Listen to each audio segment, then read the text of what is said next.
Friends എന്നൊക്കെ പറയുമ്പോൾ നമുക്ക് ഭയങ്കര ഒരു രസമുള്ള ഒരു സംഭവം തന്നെയാണ് അല്ലേ. ഫ്രണ്ട് സർക്കിളിനകത്ത് നമുക്ക് ഒരുപാട് പേരായിട്ട് നമ്മൾ കൂട്ടുകൂടും കാര്യങ്ങളും ഒക്കെ ഉണ്ട്. അതിനകത്ത് ഏതെങ്കിലും ഒരു ബെസ്റ്റ് ഫ്രണ്ട് കാണും നമുക്കല്ലേ. അപ്പോൾ എനിക്കിനകത്ത് ഒരു ഫ്രണ്ട് എന്ന് പറയാൻ അങ്ങനെ ആരെങ്കിലും ഉണ്ടോ എന്ന് ചോദിച്ചാൽ എനിക്കത് പറയാൻ അറിയില്ല കേട്ടോ. കാരണം ഒരുപാട് പേര് ഞാൻ എൻ്റെ ബെസ്റ്റ് ഫ്രണ്ടാക്കി ഇരുന്ന ഒരു സമയം ഉണ്ടായിരുന്നു. 8ൻ്റെ പണി കിട്ടിയതും ആ ഒരു സമയത്തൊക്കെ തന്നെ ആയിരുന്നു കേട്ടോ. അതുകൊണ്ട് തന്നെ ഞാൻ ആ ഒരു കാര്യങ്ങളൊക്കെ അങ്ങ് നിർത്തി കേട്ടോ. അത് കഴിഞ്ഞ് ഇപ്പം എൻ്റെ കയ്യിലുണ്ടാവുന്ന രീതിയിലുള്ള ഫ്രണ്ട്സ് മാത്രമേ ഉള്ളൂ. ഫ്രണ്ട്സ് എന്നൊക്കെ പറഞ്ഞാലും എപ്പോഴും വിളിച്ച് ഡീപ്പായിട്ട് സംസാരിക്കുന്ന ആൾക്കാരൊന്നും അല്ല കേട്ടോ. വല്ലപ്പോഴും ആണ്ടിലൊരിക്കലൊക്കെ ജസ്റ്റ് ഒന്ന് സംസാരിക്കും. എന്നാലും അത് നമ്മൾ സംസാരിക്കുമ്പോൾ ഒരു സുഖം അത്രയൊക്കെ ഉള്ളൂ.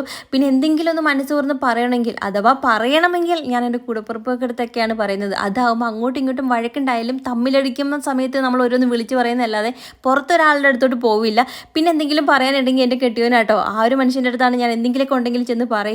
അല്ലാതെ വേറെ ആർക്കടുത്തും ഇപ്പോൾ ഒരു കാര്യങ്ങളും ഷെയർ ചെയ്യാറില്ല ഞാൻ. അപ്പോൾ ഇതിനകത്ത് ബെസ്റ്റ് ഫ്രണ്ട് നിങ്ങളുടെ ആരാന്ന് വെച്ചാൽ നീ ഒന്ന് കമൻറ്റ് ചെയ്യാൻ മറക്കരുത്.